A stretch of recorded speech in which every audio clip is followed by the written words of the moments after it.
반갑습니다. 방금 소개받은 서울백병원 심장내과에서 일하고 있는 김병규이고요. 제가 오늘 말씀드릴 내용은 100세 시대 혈관 건강 관리에 대해서 말씀드리도록 하겠습니다. 우리 몸의 혈관은 심장에서부터 우리 몸의 각 장기, 주요 장기에 혈액을 공급해주는 수도관 같은 역할을 하는 장기가 되겠고요. 머리 끝에서부터 발끝까지 혈관이 닿지 않는 곳이 없습니다. 하지만 이 문제는 모든 몸에 존재하는 혈관 어디에서든 병이 생길 수가 있다는 것인데, 우리 몸의 혈관은 크게 동맥과 모세혈관, 정맥으로 구성이 되어져 있고요. 동맥이나 정맥 모두 다 병이 발생할 수 있지만 오늘 다룰 내용은 동맥 질환이 되겠습니다. 우리 몸의 각 장기에 피를 공급을 해주고 생명을 유지시켜주는 우리 몸의 심장은 근육과 혈관으로 구성되어져 있는 그런 기관이 되겠습니다.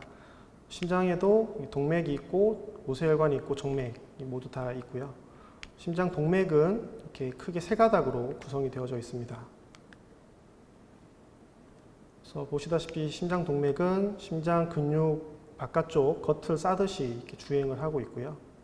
이것은 이제 심장 동맥만 이렇게 모식화해 놓은 그런 그림이 되겠는데, 보시다시피 심장을 이렇게 둘러싸듯이 주행을 하고 있고, 크게 대동맥에서 세 가닥이 나오는데 우측으로 우측 관상동맥이 나오면서 심장의 아래쪽 심장 하벽을 혈액 공급을 해주고 있고, 좌측으로는 크게 두 가닥이 나오면서 자전 하행지 혈관은 심장의 앞쪽 벽, 그리고 심장의 중격 쪽으로 혈액 공급을 해주고 있고, 좌회선지 혈관은 심장의 외측 벽으로 혈액 공급을 해주고 있습니다.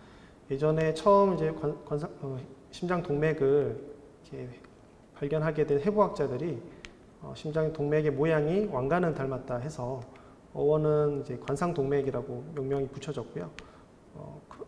그 왕관이 영어로는 크라운인데, 그래서 크라운을 뜻하는 그런 코로너리라는 단어를 써서 코로너리 아터리, 관상동맥이라고 명명을 붙이게 되었습니다.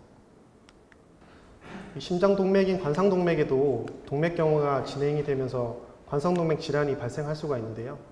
이 관상동맥 질환은 여러 가지 다양한 임상 양상으로 이렇게 발현이 될 수가 있습니다. 병이 있지만 무증상인 사람들도 있고, 협심증으로 오시는 분들도 있고, 불안정성 협심증도 있고, 심근경색 급사로 오시는 분들도 있습니다. 보통 응급실에 이렇게 흔하게 볼 수 있는 그런 환자의 케이스가 되겠고, 예를 들어서 케이스를 하나 가지고 왔습니다. 57세 남자 환자분이 내원하기 30분 전부터 발생한 심한 전흉부, 가슴 앞쪽의 통증과 전신 발한 주소로 응급실로 내원하였고요. 5분 동안의 의식 소실도 있었다고 합니다. 고혈압을 앓고 있었고, 환자는 흡연을 하고 있는, 담배를 피고 있는 중년의 남성이었습니다. 환자는 평소 건강한 편이었지만 3일 전부터 노작성, 활동을 할 때 흉부 압박감이 있었다고 하고, 내원당이 30분 전부터 흉통을 동반한 무력감이 발생을 해서 아들에게 연락을 해서 병원에 오던 도중에 의식을 잃었다 그러고, 응급실 내원했을 당시에 심실세동 소견을 보였다. 심실세동은 이런 이제 부정맥인데요. 심장마비가 발생한 상태이고, 그러니까 심장사가 일어나기 바로 직전에 어떤 죽기 전에 나타나는 부정맥이라고 보시면 됩니다. 이럴 때는 빨리 전기 충격을 가해서 심장 맥박을 돌이켜야 되는데요. 그래서 응급실에서 전기 충격 및 심폐소생술을 실시한 이후에 다음과 같은 심전도를 보였다. 그래서 이게 이제 심전도입니다. 우리가 심장의 맥박과 그런 전기적 신호를 감지해주는 그런 검사가 되겠는데, 굉장히 이제 무시무시한 심전도예요. 보시면은 전벽에 붙여 있는 리드에 ST 분절이라 그러는데 이 부분이 굉장히 상승되어 있는 소견이고, 우리가 이제 심장의 앞쪽 벽 쪽으로 심근경색이 온 그런 환자가 되겠습니다. 그래서 이런 환자는 응급으로 빨리 관상동맥 촬영술을 시행하고 혈관을 뚫어주는 관상동맥 성형술을 시행을 해야만 목숨을 건질 수 있는 그런 상황입니다. 저희 우리나라가 이제 2000년도부터 노령화 사회에 진입한 이후로 평균 연령이 급속도로 많이 증가하고 있거든요. 그래서 현재는 초고령화 사회로 진입하였고, 현재는 거의 100세 시대를 바라보는 그런 시대가 되었는데, 이런 100세까지 건강한 삶을 영위하기 위해서는 이런 혈관 건강이 매우 중요하다. 라고 말씀드릴 수 있겠습니다. 실제로 이제 저도 이제 진료를 보다 보면 요즘에 이제 80세, 심지어 이제 90세 이상 되시는 분들도 심심치 않게 많이 오시거든요. 제가 그 전공의 수련을 받을 때만 해도 그렇게 80세, 90세 환자분들을 별 본 적이 없는데 요즘에는 정말로 이제 많은 분들이 이제 8, 90세 이상 되시는 분들도 많이 오시게 됩니다. 오늘 이제 조금 지난 자료긴 하지만 2014년도 통계청 자료를 보면은 10대 사망 원인을 보여주는 통계표가 되겠고, 일단 사망률 1위는 일단 악성 종양으로 되어 있습니다. 암이 이제 사망자 수는 이제 1위인데, 사실 이 악성 신생물은 모든 종류의 암을 다 합한 것이거든요. 위장, 대장암, 뭐 갑상선암, 간암, 뭐 그런 모든 암을 다 합쳤을 때 이제 당연히 1위고, 두 번째가 이제 허여성 심질환입니다. 심장 혈관 질환. 세 번째가 뇌혈관 질환, 머리 쪽 혈관 질환인데, 그래서 단일 기관의 어떤 질병으로는 이런 심장 혈관 질환과 뇌혈관 질환이 독보적인 사망률 1위, 2위가 되겠고요. 둘 다 1, 2위 둘 다가 이제 혈관과 관련된 질환이라는 것을 알 수가 있습니다. 그래도 요즘에는 기술이 많이 발전해서 급성 심장사로 오시거나 심근경색으로 오신 분들을 빨리 시술을 해서 이제 많이 살려내고 있거든요. 그래서 치명률은 많이 감소를 하긴 했는데, 그럼에도 불구하고 해가 지날수록 심장 질환으로 인해서 사망하시게 되는 환자분들 수가 급격히 증가하고 있는데, 이는 이제 노령화로 인해서 결과적으로 심혈관 질환의 유병률이 크게 증가하고 있다라는 것을 반증하는 것이 되겠습니다. 그러면 여러분의 혈관 상태는 과연 어떠할까요? 왼쪽 사진과 같이 깨끗하고 건강한 그런 혈관일지, 아니면 오른쪽과 같이 동맥경화가 많이 진행이 돼서 군데군데 협착도 심하고 이렇게 병들어 있는 혈관일지, 문제는 정확한 검사를 하기 전까지는 본인의 혈관 상태가 어떤지 정확히 알 수가 없습니다. 왜냐하면 동맥경화가 어느 정도 심하게 진행이 될 때까지는 아무런 증상이 없기 때문에 환자분들이 모르거든요. 위에 사진을 잠깐 이렇게 띄워놨지만, 이렇게 본인 건강 관리를 하시는 분이랑 하지 않는 분은 분명히 이렇게 혈관 상태가 차이가 납니다. 근데 일단 증상이 없으시면은 본인이 아무리 혈압이 높고 당뇨가 조절이 잘 안 되고 몸이 비만하고 그렇게 하시더라도 증상이 없으면은 본인은 혈관이 깨끗하신 줄 알고 건강하다고 생각하시는데, 실제로는 혈관 건강에 적신호가 켜지고 있다는 것을 알고 계셔야 됩니다. 그러니까 동맥경화라고 하는 것은 말 그대로는 동맥이 경화돼서 단단하게 굳어진다라는 것을 의미하고요. 어떻게 보면은 자연스러운 노화 과정의 일종이라고 보시면 됩니다. 우리가 나이가 들면 자연스럽게 이마에 주름이 가듯이 혈관도 노화가 되면서 이제 경화가 생기거든요. 혈관은 일단은 동맥은 크게 세 가지 층으로 이루어져 있고요.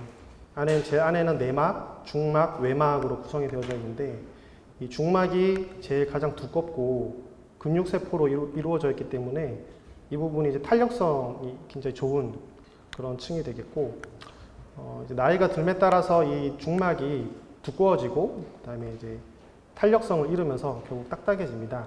그래서 나이가 드시면은 혈압 변동도 이제 굉장히 심해지시고, 위의 혈압과 아래쪽 혈압이 차이도 많이 벌어지게 되고, 이런 게 이제 노인성 고혈압의 특징인데, 어떻게 보면 자연스러운 그런 과정이라고 보시면 됩니다. 그리고 이제 죽상경화증이라는 단어가 있는데, 죽상경화증은 우리가 혈관 제일 안쪽에 내막이 있고, 내막 안에는 이제 내피세포로 이제 둘러싸여져 있는데, 이 내막의 내피세포는 우리가 살아가면서 계속 손상을 받게 됩니다. 여러 가지 압력을 많이 받아서 손상도 받고, 당뇨가 있으신 분, 담배 피시는 분, 이런 분들이 내막에 손상을 받게 되는데, 그렇게 내막에 손상이 생기면은 콜레스테롤, 혈중에 있는 콜레스테롤 성분이 그 손상된 부분에 잘 들러붙게 되고요. 콜레스테롤이 들러붙으면 이제 염증세포 같은 것들이 콜레스테롤을 잡아먹으면서 혈관 내막 안쪽으로 이렇게 들어가서 쌓이게 됩니다.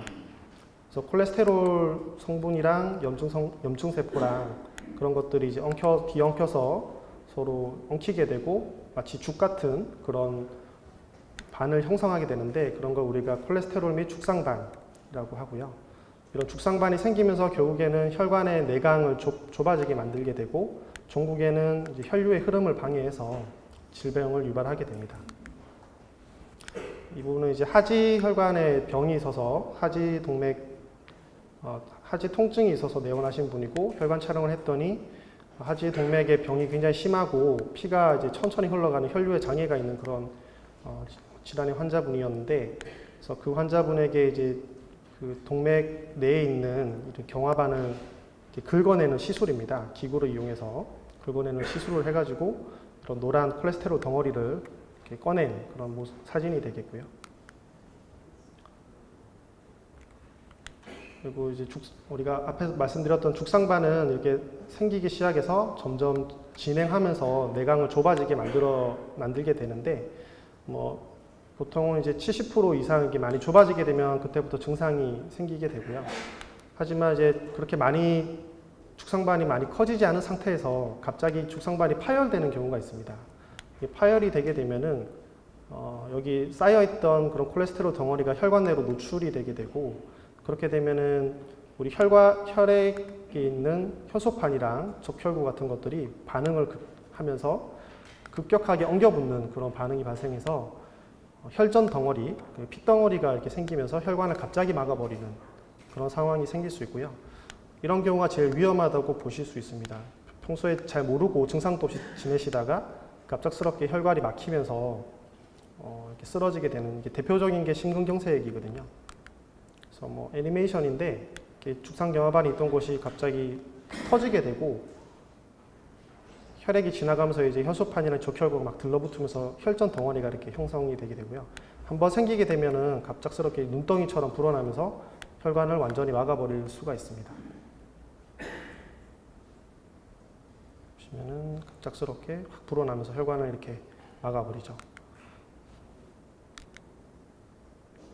그래서 이렇게 이건 이제 관상동맥 촬영을 한 건데 갑작스럽게 혈관이 이렇게 막혀버린 상황이고요. 이렇게 급성심근경색으로 오시면은 저희가 이제 응급실로 제때 오시게 되면은 이렇게 혈관을 뚫어주는 혈관 성형술을 시행해서 이렇게 치료를 하게 됩니다. 이분은 예전에 스텐트를 넣었던 분인데 스텐트 안쪽에 또 혈전증이 생겨서 혈관이 갑자기 막힌 분이고, 이게 보시면은 뭐가 왔다 갔다 하는 걸 보실 수 있을 텐데, 이게 이제 혈전을 이제 빨아내는 그런 시술이거든요. 혈전을 빨아내고 나서 이제 혈관이 이제 다시 뚫린 것을 보실 수 있는데, 혈관을 빨아내고 나면은 이렇게 혈관 안에서 이렇게 혈전 덩어리를 꺼낼 수 있는 것을 확인하실 수가 있습니다.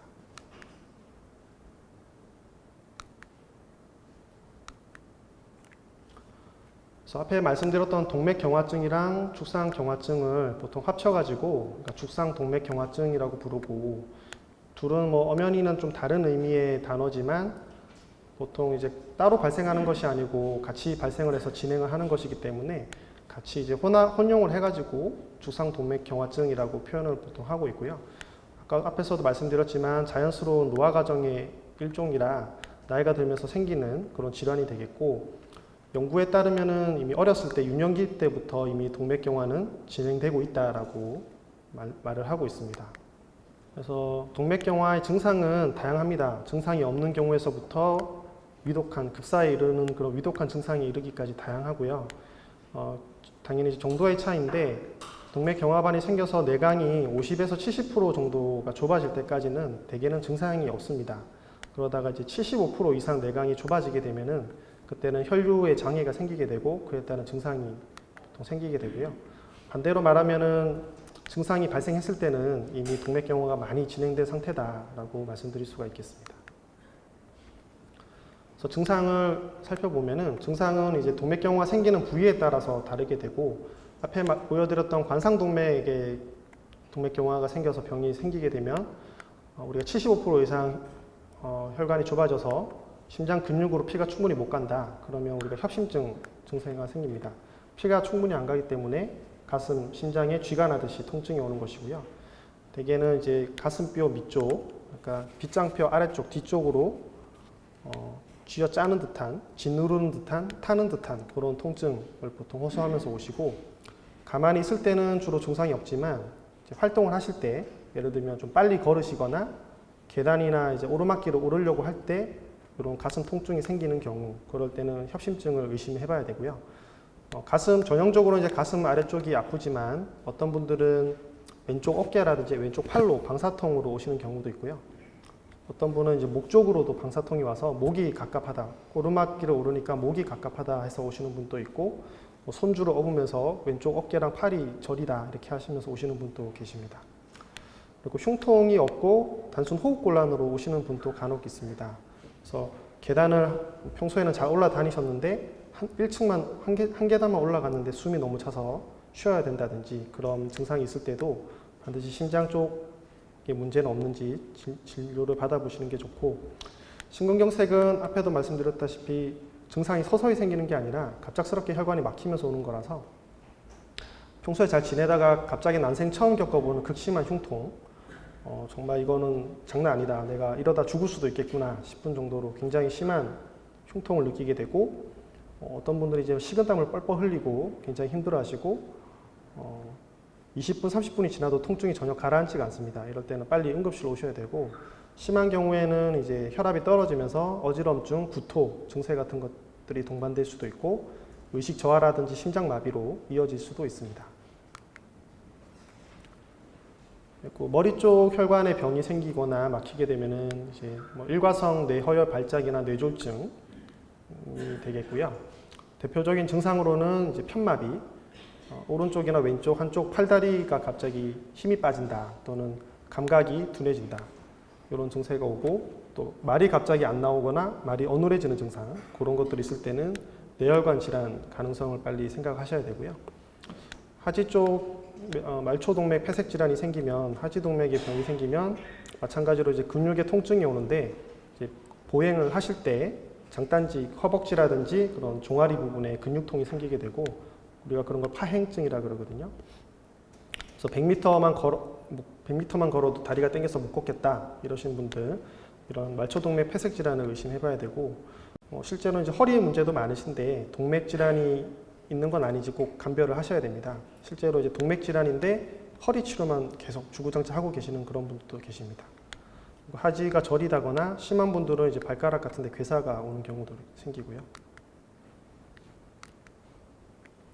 그리고 이제 콩팥으로 가는 혈관에 병이 생기거나 막히게 되면은 신장 기능이 떨어져서 신부전이나 신장 괴사 같은 것이 진행될 수도 있고, 신장 기능이 떨어지면은 이런 부종, 호흡곤란, 배뇨지연 이런 것들이 생길 수 있고, 나중에 콩팥 기능을 잃게 되면은 나중에 이렇게 투석을 해야 되는 상황도 생길 수 있습니다. 그리고 대동맥에도 동맥경화가 많이 진행이 되면은 대동맥 같은 경우는 한쪽 벽이 약해지면서 이렇게 풍선처럼 부풀어 오르는 대동맥류 같은 것들이 생길 수도 있고, 혈압 조절이 너무 안 되면은 대동맥 안쪽에 내막이 찢어지면서 대동맥 박리가 생긴다거나, 심한 경우에는 대동맥 파열로 목숨을 위협받는 그런 질환도 생길 수가 있습니다. 그러면 이 죽상동맥 경화증 치료는 어떻게 하느냐? 치료는 일단 증상이 생겨서 내원하신 분들 같은 경우는 일단 해당되는 장기에 혈관 검사를 하게 되고요. 보통 조영제를 넣어서 혈관 촬영을 하게 돼서 병이 어느 부위에 있는지 이렇게 확인을 하게 되고, 앞에서 말씀드렸다시피 70%, 80% 이상 혈관이 이렇게 좁아져 있는 경우에는 혈관을 넓혀주는 그런 혈관 성형술을 시행하고 있습니다. 그래서 이렇게 좁아져 있는 부분이 있으면은 이렇게 가느다란 철선을 통과를 시키고 풍선으로 먼저 이렇게 넓혀준 다음에 다시 재협착이 오지 않도록 금속으로 된 이런 스텐트, 철망 같은 것을 집어넣어서 치료를 하고 있고요. 우리가 혈관 성형술이라고 합니다. 네, 요거는 이제 관상동맥에 우리가 삽입을 주로 하고 있는 스텐트이고요. 관상동맥 자체가 워낙 작기 때문에 크기가 한 요 정도 되신다고 보시면 되고, 직경이 다양한데 2.5에서 한 4mm 정도 크기의 그런 금속으로 된 철망입니다.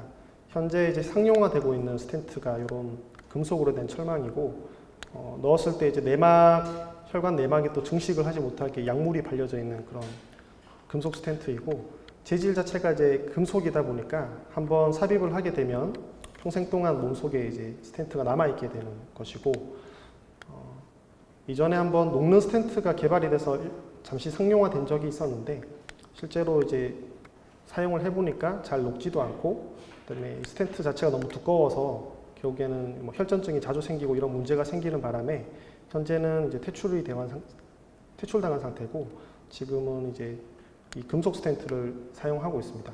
나중에는 뭔가 좀 기술을 더 개발하고 질을 더 개선한 다음에 또 녹는 스텐트가 나오게 되면 상용화되지 않을까 생각됩니다.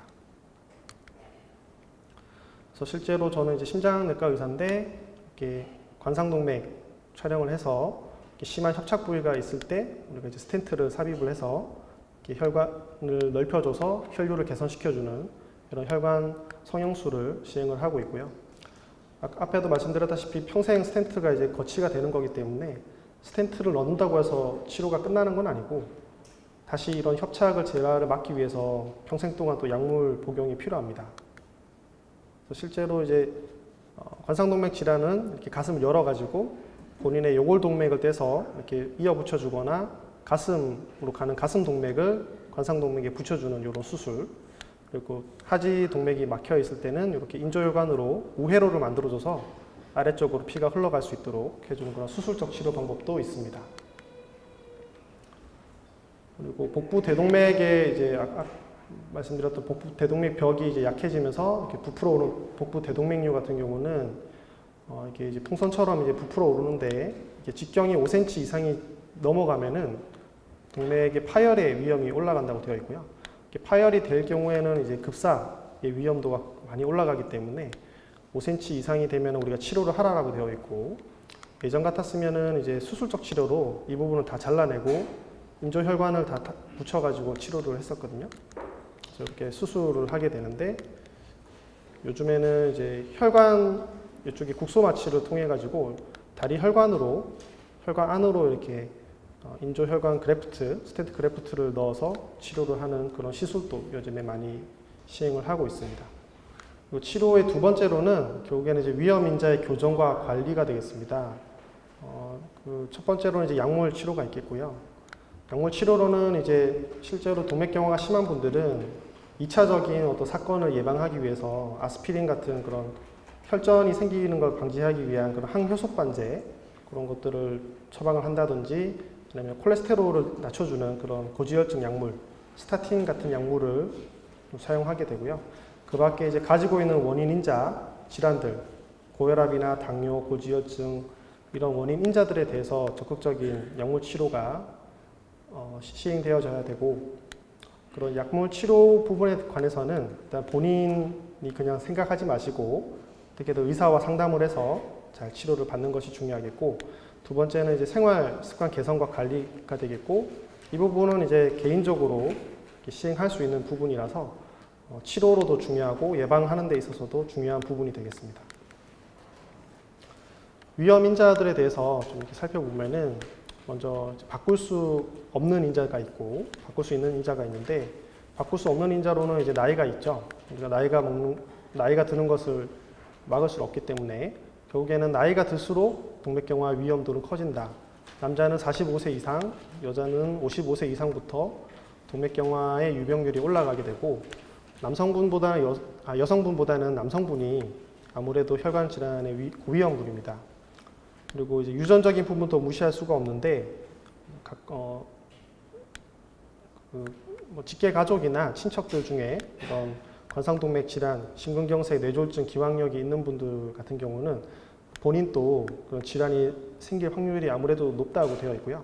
그렇기 때문에 이제 유전적인 부분도 전혀 무시할 수가 없다라고 할 수가 있고, 우리가 바꿀 수 있거나 조절 가능한 인자로는 이제 동맥경화의 4대 원인인 흡연, 고혈압, 당뇨, 고지혈증 이런 것들이 포함되어 있고, 비만한 것도 이런 위험 인자라고 보실 수가 있습니다.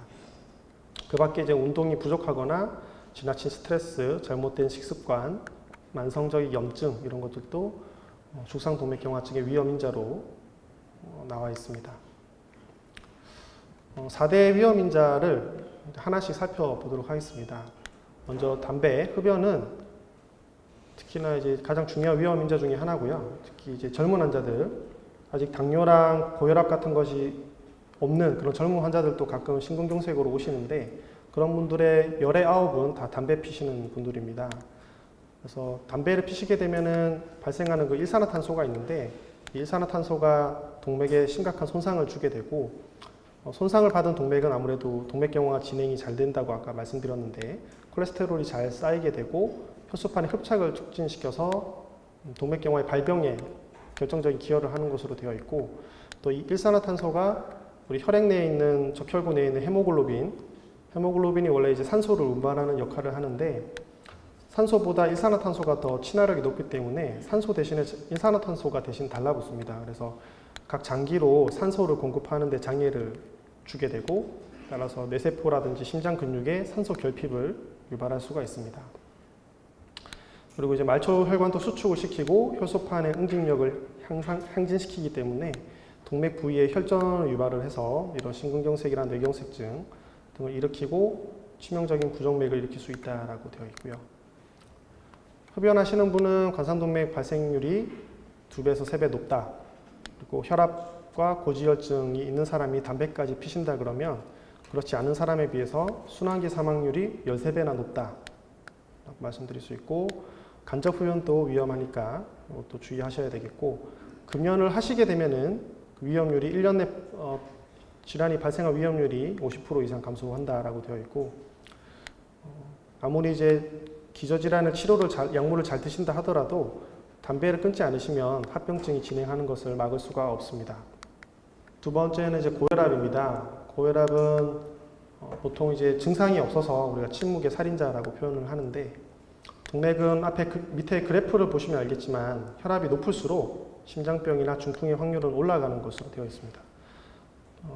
보시면 이제 높을수록 기하급수적으로 증가하는 것을 보실 수 있는데, 그래서 우리가 어떤 포인트를 갑자기 증가하는 포인트를 잡아서 우리가 140에 90을 기준으로 고혈압을 치료를 하고 그 밑으로 이제 치료를 아래로 조절하려고 치료도 하고 있는데, 보통은 이제 증상이 없기 때문에 환자분들이 고혈압 치료에 대해서 좀 거부감이 있는 것이 사실입니다. 나는 아무런 증상이 없고 잘 지내고 있는데 혈압약을 꼭 먹어야 되냐, 혈압약을 먹으면 평생 먹어야 되는데, 이렇게 하면서 주변의 말씀들을 듣고 고혈압 치료를 등한시하는 경우가 있는데, 어쨌든 높은 압력이 계속 혈관으로 전달을 받으면서 동맥벽이 손상을 받게 되거든요. 그래서 계속 본인도 모르는 사이에 혈압 조절을 안 하시면은 동맥에 그런 손상이 누적이 되고 있다라고 보시면 되고, 그런 손상된 누적은 결국에는 동맥경화로 진행될 수가 있습니다. 그래서 현재 이제 전문가들의 의견은 고혈압이 있으면은 발견하는 즉시 빨리 혈압을 강화시키는 치료를 하는 것을 권고를 하고 있고요. 실제로 이제 미국에서는 2016년도에 이런 연구 결과를 발표했는데, 기존에 이제 우리가 140에 90을 기준으로 해서 그 아래로 치료를 하는 그런 진료 지침에 따른 환자분들이 있고, 이 연구는 이제 무작위 배정을 해가지고 기존대로 치료하는 그룹이랑 혈압을 이제 120 미만으로 아주 많이 낮춰서 치료하는 그룹으로 나눠서 이제 비교를 했더니, 혈압을 많이 낮춰서 치료를 했던 그룹이 기존에 치료하던 그룹에 보다 한 5년 동안 추적 관찰을 해봤더니 심혈관 사건이 한 25% 정도 줄더라. 이런 연구 결과를 바탕으로 2017년도 재작년에 이제 미국 심장학회는 고혈압 기준을 140에 90에서 130에 80으로 낮췄습니다. 하향 조정을 하였고, 실제로 치료를 할 때도 목표를 130에 80 밑으로 떨어뜨리는 걸 목표로 치료를 하라라고 이제 진료 지침을 이렇게 발표를 했었고요. 하지만 아직까지 우리나라는 작년에 이제 고혈압 학회에서 진료 지침을 발표를 했는데, 미국의 그 기준에 따라서 하지는 않았고, 아직 예전처럼 140에 90 이상부터를 고혈압으로 진단하는 것으로 유지를 하고 있습니다. 하지만 이제 아직까지는 뭐 사실 기준을 바꾸면 고혈압 환자의 유병률이 너무나도 많이 늘어나기 때문에 또 그런 사회적 경제적 이슈도 있거든요. 그래서 뭐 아직까지 진료 지침을 바꾸지는 않았지만 앞에 그래프에서 보시듯이 혈압은 낮을수록 좋습니다.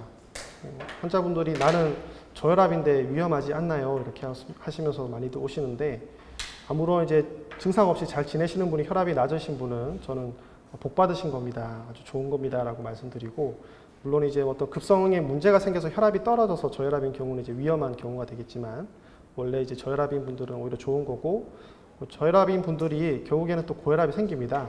혈압이 높아져서 오셨는데 나는 젊었을 때 저혈압이었는데 혈압이 왜 높아지냐 이렇게 오시는데, 결국에는 나이가 드시면서 저혈압이던 환자분도 고혈압으로 넘어갈 수 있다는 것을 아셔야 되겠고, 그 다음에 이제 고지혈증이 있는데요. 고지혈증은 혈액 내에 콜레스테롤 수치가 높은 걸 우리가 고지혈증이라 그러고, 콜레스테롤은 실제로 우리 몸을 구성하는 굉장히 중요한 성분입니다. 세포막을 구성하기도 하고, 호르몬을 생산하는 그런 역할도 하고, 혈액 내에서 이제 지질 그런 영양분을 운반하는 그런 역할도 하는 중요한 성분인데, 어쨌든 혈중 내 과도하게 높게 존재를 하게 되면 혈관벽에 쌓여서 축상동맥 경화증의 원인이 되는 것이고요. 그래서 크게는 이제 좋은 콜레스테롤, 나쁜 콜레스테롤 뭐 이런 얘기 많이 들어보셨을 텐데, 우리가 주로 이제 고지혈증이라고 얘기하는 거는 이 나쁜 콜레스테롤, LDL 콜레스테롤이 높은 것을 고지혈증이라고 표현을 하고, 이 수치를 기준으로 해서 치료를 보통 하고 있습니다. 그래서 이 수치가 이제 특정 수치보다 높게 되면은 우리가 이제 치료를 권고를 하게 되고, 반대로 HDL 콜레스테롤은 이제 동맥경화가 생긴 부위에서 콜레스테롤을 제거해주는, 그래서 좋은 콜레스테롤이고요. 이 콜레스테롤은 높으면 좋은 겁니다. 그래서 이 HDL이 오히려 이제 40 밑으로 떨어져 있는 분들, 낮은 분들은 오히려 위험 인자가 될 수가 있습니다. 그래서 이 콜레스테롤을 조절하기 위해서는 결국에는 이제 콜레스테롤이 많이 함유되어 있는 동물성 지방 같은 것들을 이제 섭취를 제한하는 것이 필요하고, 운동이나 체중 조절도 중요하고, 필요할 경우에는 약물 치료를 하게 되고, 실제로 이제 고혈압 환자분들 중에 절반 정도는 고지혈증이 같이 동반이 되어 있습니다. 그래서 대개는 이제 혈압약 먹는 것도 되게 큰 결심이 필요한데, 고지혈증 약까지 같이 드세요 그러면 약을 2가지나 먹어야 되냐, 그러면서 이제 거부감을 많이 표현하시는데, 실제로 이제 둘 다 있는 분은 한 가지만 조절하시는 것보다 2가지를 다 조절하는 것이 훨씬 더 시너지 효과가 있고, 심혈관 발생 예방하는 데 큰 도움이 되는 걸로 되어 있고, 한 가지만 조절해서는 그 효과가 미미하다고 되어 있어서 일단은 같이 동반되어 있는 경우에는 둘 다 치료를 하는 것이 좋고, 요즘에는 약이 하나로 합쳐져서 단일 제제로도 많이 나오기 때문에 그런 복합제 하나로도 처방이 다 가능해서 그런 부분은 이제 의사와 상의하시면 되겠습니다. 그다음에 이제 마지막으로 당뇨병인데, 당뇨병은 이제 가장 강력한 위험인자. 저희 심장내과 의사들은 당뇨병이 있는 분들은 곧 관상동맥 질환이 있는 환자다라고까지 생각을 할 정도로 당뇨병은 이제 굉장히 위험한 위험인자가 되겠고, 실제로 이제 가슴이 아프다고 오시는 분들 중에 실제로 심장 문제로 가슴이 아픈 경우가 퍼센트가 그렇게 많이 높지는 않는데, 당뇨 환자분이 가슴이 불편하다고 오시면 일단은 심장 문제가 있다라고 생각을 하고 진료를 보통 보게 될 정도이고요. 당뇨병이 있는 분들은 고혈압이 동반되어 있는 경우가 2배로 높고, 심근경색증도 남성은 뭐 2~3배 높고 여성은 6배까지 발생률이 훨씬 더 증가하는 것을 알 수가 있습니다.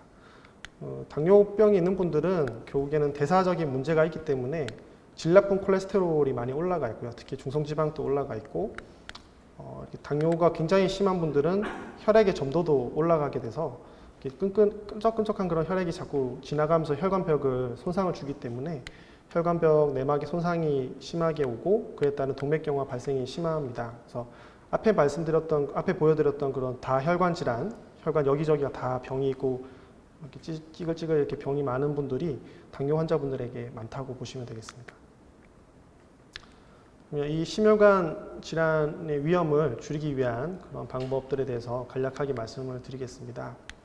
일단은 치료하는 것보다는 예방이 중요하다라고 말씀드리고 싶습니다. 그래서 주기적인 건강검진을 하라라고 말씀드리고 싶고, 모든 병이 마찬가지지만 이미 발생한 뒤에는 다시 조절하기가 힘들고 되돌리기가 힘들기 때문에 미리 안 생기게 예방하는 것이 제일 중요하고, 그래서 모두 암도 마찬가지로 미리 발견을 해서 조기에 치료하는 게 제일 성적이 좋거든요. 그래서 이제 나이가 들면서 유병률이 올라가게 되는 당뇨, 혈압, 고지혈 이런 것들을 주기적으로 체크를 해서 높을 경우에는 이제 치료를 하시는 게 좋고, 그다음에 이제 동맥경화 증상이 있는 분들은 이제 혈관 쪽으로 이제 검사를 하시게 되는데, 그러니까 뭐 검진으로 할 수 있는 그런 동맥과 관련된 검사로는 경동맥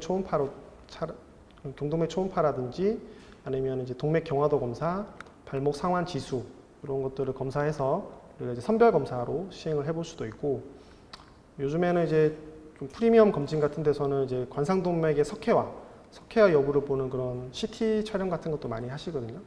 그래서 그런 것들을 통해서 동맥경화의 정도를 이제 예측하는 그런 것도 하실 수가 있습니다. 그리고 이제 지금부터라도 이제 금연을 하시라라고 말씀드리는 거고, 정 필요하시면은 이제 병원이나 그런 금연 클리닉 같은 전문기관에 도움을 받는 것도 좋겠습니다.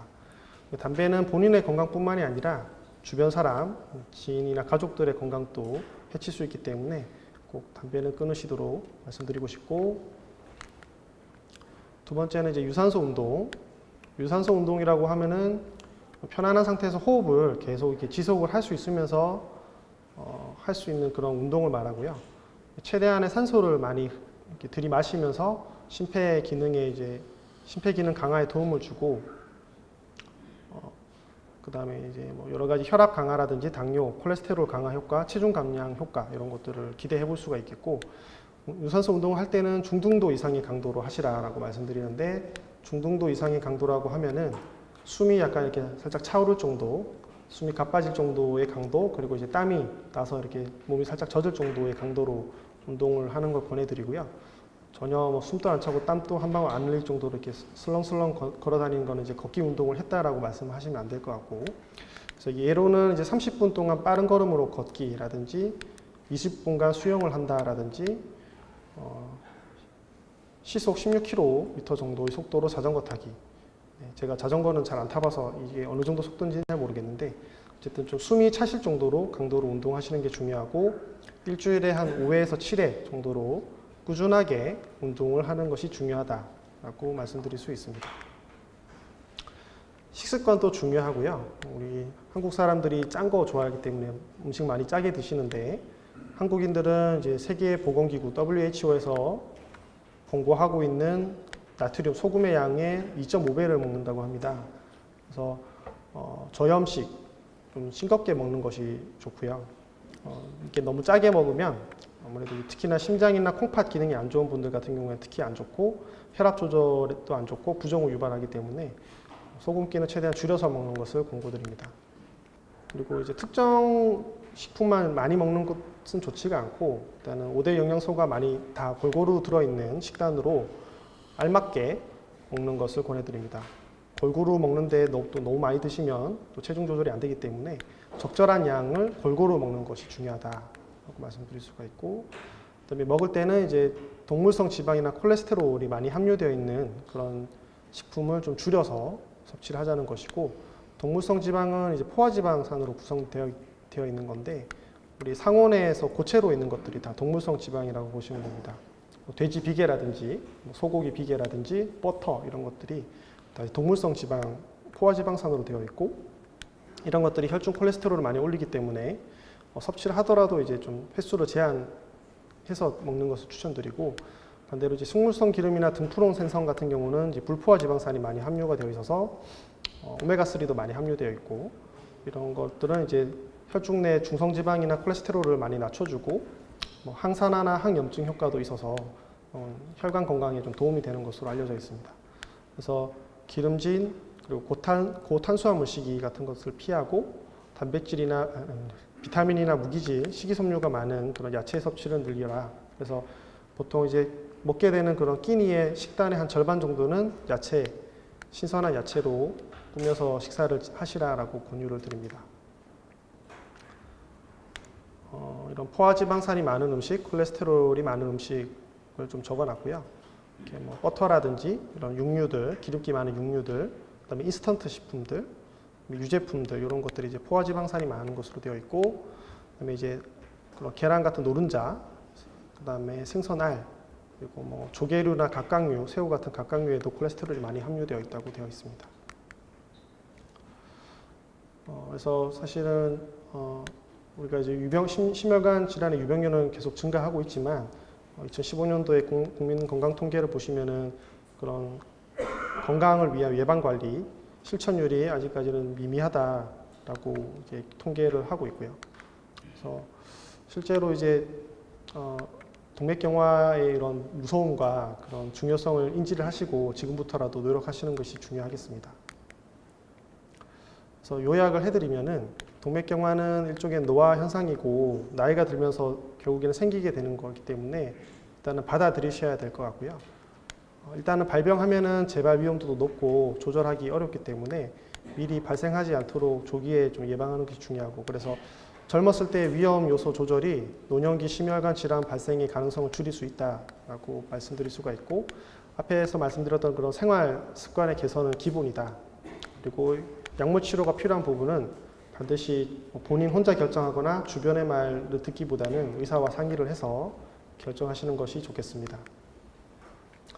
그래서 그런 예방을 위한 생활 수칙이고요. 그 받으신 유인물에도 끝에 이게 포함되어 있는 내용인데, 사실은 다 중요한 거 알긴 알지만 실천하기가 좀 어려운 그런 상황들인 것 같고, 사실 저부터도 당장 이렇게 하기가 힘든 사항들인데, 맨 마지막에 이런 중증 질환의 응급 증상을 잘 숙지를 하셔가지고 이런 것이 생겼을 때는 빨리 병원으로 가시는 게 좋습니다. 몰라서 안 가시는 분들도 계시거든요. 실제로 가슴이 엄청 아팠는데 급체하신 줄 알고 병원에 안 왔다고 이렇게 모르고 안 오시는 분들도 있기 때문에 이런 증상들을 잘 숙지해서 몸에 이상이 생겼을 때 꼭 병원을 방문하시기를 바랍니다. 네, 감사합니다.